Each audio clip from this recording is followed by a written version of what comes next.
ముందుగా మా గెలిచిన మేయర్, డిప్యూటీ మేయర్, ఇద్దరు చైర్మన్లకు భారతీయ జనతా పార్టీ రాష్ట్ర శాఖ తరఫున వారికి నేను అభినందన తెలుపుతున్నాను. కరీంనగర్లో Kolagani Srinivas mayor, deputy mayor Y Sunil Rao గారికి, అదేవిధంగా మన నారాయణపేటలో కొండ శ్వేత చైర్మన్గా, మంజుల వైస్ చైర్మన్గా, అదేవిధంగా భైంసాలో Tummala Dattatreya BJP independent BJP candidate ఉండే అక్కడ కొన్ని కారణాల వల్ల అక్కడ ఇండిపెండెంట్గా కూడా కొంతమంది పోటీ చేసి సీట్లు కైవసం చేసుకుని భైంసాని కూడా మొట్టమొదటిసారిగా భారతీయ జనతా పార్టీ ఖాతాలో పడ్డది. భైంసా అనేది మొత్తం రాష్ట్రంలో ఒక సంచలనమైనటువంటి ఒక కేంద్రం, అది ఒక రాజకీయ కేంద్రం. అక్కడ ఉన్నటువంటి ఒక అనేక మంది కార్యకర్తలు, భారతీయ జనతా పార్టీ కార్యకర్తలు, హిందూ వాహిని, బజరంగ దళ కార్యకర్తల్ని, అటు కాంగ్రెస్ పార్టీ రాజశేఖర రెడ్డి గారు ఉన్నప్పటి నుంచి టీఆర్ఎస్ పార్టీ వచ్చిన తర్వాత, మళ్ళీ ఈ పార్టీ వచ్చిన తర్వాత మా కార్యకర్తల్ని వేధించి హెరాస్ చేసి వాళ్ళ మీద కేసులు పెట్టి, మర్డర్ల కేసు పెట్టి, వందలాది మంది కార్యకర్తల్ని వారు జైలుకు పంపించి తప్పుడు కేసు పెట్టి ఆరోపించి వాళ్ళ మీద పెట్టినటువంటి ఒక కేంద్రం అది. దాంట్లో సగం మందికి నేనే ఆ రోజు న్యాయవాదిగా యాక్టివ్గా ప్రాక్టీస్ చేసిన రోజుల్లో నేనే ఆర్గ్యూ చేశాను. ఎంతోమంది కుటుంబాలు అక్కడి నుంచి వెళ్ళిపోయినాయి, పారిపోయారు.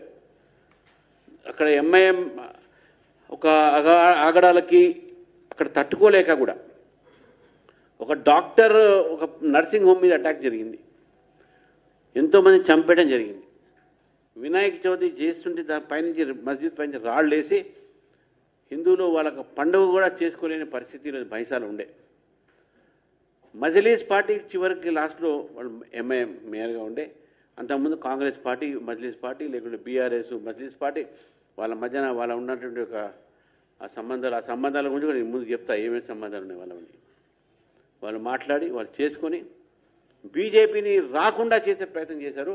అటువంటి భైంసాలో నేను భైంసా ప్రజలకు శీర్ష వహించి వారికి నమస్కరిస్తున్నాను, ధన్యవాదాలు తెలుపుతున్నాను. దాంతోపాటు తెలంగాణ ప్రజలకు కూడా నేను ధన్యవాదాలు చెప్తున్నాను. భారతీయ జనతా పార్టీకి ఇచ్చినటువంటి ఆదరణ, చాలామంది అనవచ్చు మీకు ఎన్నే వచ్చినాయి అన్నీ వచ్చాయని చెప్పేసి. ఇవన్నీ కూడా ఏ విధంగా మా ఒక గ్రాఫ్ పెరిగింది, ఏ విధంగా ఎవరెవరు గ్రాఫ్ తగ్గినాయి, మొన్న నేను మాట్లాడినప్పుడు కొంత ఇమ్మీడియట్ ఒక ఇనిషియల్ ట్రెండ్లో ఉండే కాబట్టి చెప్పాం. ఇప్పుడు మీకు చెప్తా ఉన్నాను, మాకు 220లో 204 నుంచి ఈరోజు 336 దాకా మేము గెలిచినాం. మా ఓటు శాతం కూడా పెరిగింది.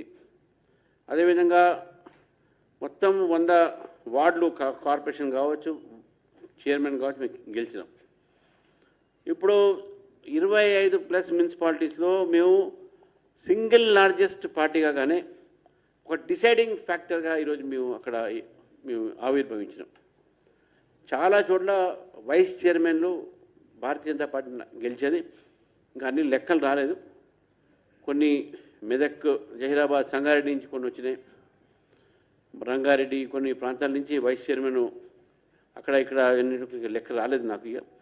కానీ 25 స్థానాల్లో భారతీయ జనతా పార్టీ నిర్ణయాత్మకమైన శక్తి ఈరోజు మేము అక్కడ ఉన్నాం. దాదాపు 15 స్థానాల్లో మేము సింగిల్ లార్జెస్ట్ పార్టీగా, రాయకల్ కానీ, మెట్పల్లి కానీ, మన కామారెడ్డి కానీ, ఆదిలాబాద్ కానీ, ఇట్లా చాలా చిన్నవి పెద్దవన్నీ కలిపేసి మేము 15 స్థానాలు ఉన్నాం. ఈరోజు ఆదిలాబాద్లో కూడా సింగిల్ లార్జెస్ట్ పార్టీ మాది. మాకు గతంలో కరీంనగర్లో ఉన్నదానికన్నా ఈసారి 17 వార్డు డివిజన్స్ పెరిగినాయి, మాకు 17 ఎక్కువ గెలిచినాం. ఆదిలాబాద్లో గతం కన్నా ఈసారి మేము 11 ఎక్కువ గెలిచినాం.